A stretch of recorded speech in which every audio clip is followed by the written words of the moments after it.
Aircraft carriers are the largest and most powerful ships in the U.S. Navy. Each one is like a floating city, packed with jets, tools, and thousands of people. Building a carrier costs billions and takes years. When finished, it becomes the Navy's heart, able to launch planes anywhere in the world. But before these ships go to war, the Navy tries to break them. They're tested hard, almost to the point of destruction. If something fails in battle, the results could be deadly and costly. Testing pushes every system to the limit: engines, computers, weapons, and more. Crews face fires, floods, and even underwater explosions. We'll follow the journey of an aircraft carrier from construction to final certification and see how tough tests keep the crew safe and the ship strong. Every aircraft carrier starts in a massive shipyard. Thousands of workers weld steel, install engines, and add miles of wiring. The ship grows piece by piece, from the bottom up. Each part must fit perfectly, or the whole carrier could have problems later. After basic construction, teams install everything from toilets to radar dishes. Engineers test each system as it goes in. If an elevator jams or a turbine leaks, it's fixed right away. Even small mistakes can lead to big trouble at sea. Inspectors run checklists, making sure nothing is missing or loose. Electrical systems are tested to avoid fires or blackouts. Shipyard testing is the first line of defense. Builders and Navy officers work side by side looking for problems before the ship ever floats. Modern U.S. carriers like the USS Gerald R. Ford use nuclear reactors for power. These reactors are the ship's heart, providing energy for years without refueling. But nuclear power is dangerous if not handled with care. Before sailing, the Navy performs criticality tests, starting the reactor slowly and checking every safety system. Alarms, cooling pumps, and emergency shutoffs are all tested. Reactor specialists watch gauges and sensors every second. The crew trains to handle emergencies like shutting down the reactor in seconds. If these tests are skipped or rushed, the risks are huge. Reactor failures could kill the crew and destroy the ship. That's why the Navy spends weeks making sure the reactor is safe before the first real mission. Once the carrier is built and powered, it leaves the shipyard for sea trials. This is the ship's first taste of the open ocean. Here, the real testing begins. Can it steer in rough waters? Does it stop in time? Do the radars and radios work far from land? Engines are run at full power, and the carrier is turned sharply to see how it handles. Sudden stops are tested. If the steering fails or an engine stalls, it could mean trouble in real battle. Every alarm and sensor is checked. If water leaks in, the crew must find and fix it fast. Communication systems are tested to make sure the ship can call for help if needed. If problems are found here, they can be fixed in port. If not, the carrier could fail at the worst moment, during war. One of the most important features of an aircraft carrier is its catapult system. This giant slingshot launches planes off the deck. Older carriers use steam catapults.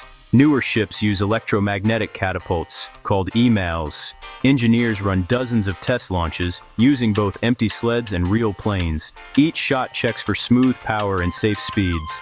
If the catapult is too weak, planes can't take off. Too strong, and it can break landing gear. Pilots train to use these systems, feeling every jolt and shake. Crews watch for jams or electrical faults. On new ships, power surges and computer errors are risks. If the catapult fails in battle, jets can't launch, and the carrier loses its main weapon. That's why the Navy tests these systems again and again, improving them with every launch. After launching, planes must land safely. This is where the arresting gear comes in, a series of cables stretched across the deck. Pilots hook these cables to stop their planes in less than 300 feet. Engineers test the arresting gear with real and dummy planes. Each landing is checked for smooth stops and strong cables.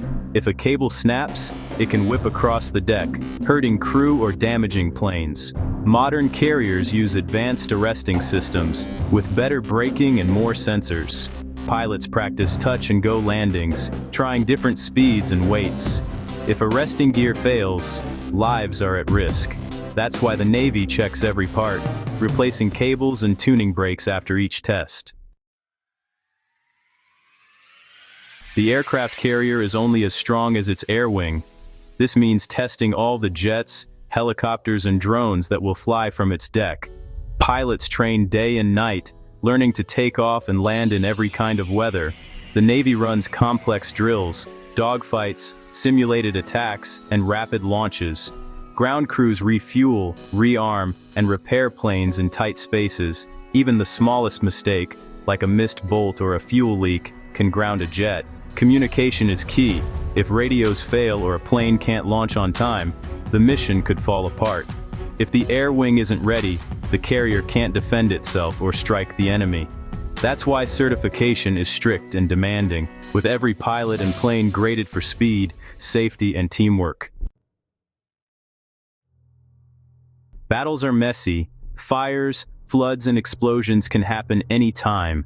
So, the Navy trains every sailor in damage control. This means putting out fires, patching holes, and stopping leaks, even while the ship rocks and shakes.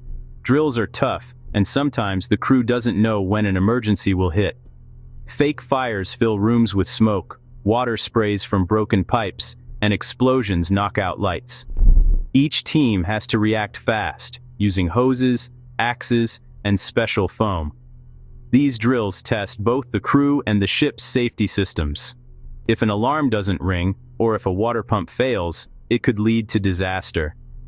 Training helps everyone remember their jobs, even under pressure.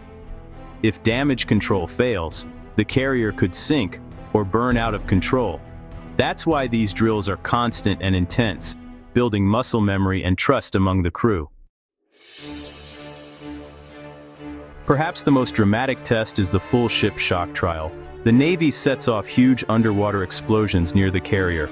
The goal is to see if the ship can survive a real attack, like a torpedo or mine blast. The shock wave shakes everything.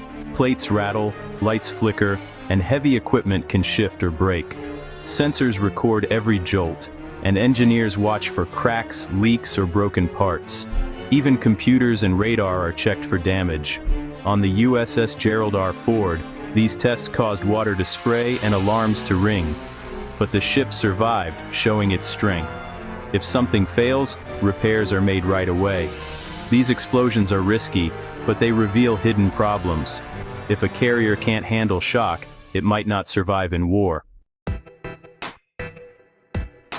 Modern aircraft carriers are packed with computers and sensors. These run weapons, radars, and communications. But with so much tech, there are new dangers: hacking and cyber attacks. The Navy runs tests against every electronic system, trying to jam radars, block radios, or break into networks. Firewalls, passwords, and backup systems are checked. Engineers use red teams to pretend to be hackers and find weak spots. If combat systems fail, the carrier could lose its eyes and ears. These tests are never-ending, as technology changes fast. The Navy must keep up, patching and upgrading systems to stay ahead of threats. After all the single tests, the carrier faces its last trial, final certification. This means joining the fleet for huge war games with other ships, subs, and planes.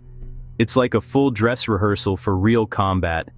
The crew works long hours, launching jets, dodging enemy attacks, and fixing breakdowns as they happen. Every department, engineering, medical, weapons, has to perform under pressure. Observers watch closely, grading every response. If a system fails, the crew finds the cause and fixes it. Only after passing every part of the test does the carrier get certified as ready for combat. These war games prove that the ship and crew can handle real threats. U.S. Navy aircraft carriers are among the most complex machines ever built. To keep them safe and ready, the Navy tests them harder than any enemy could. From the shipyard to the open ocean, every system faces its own trial. These extreme tests cost time and money, but they save lives. For sailors, these tests build trust in their ship and each other. For commanders, they mean confidence that the carrier will work when it matters most. In the end, testing isn't about breaking ships. It's about making them unbreakable when the world needs them most.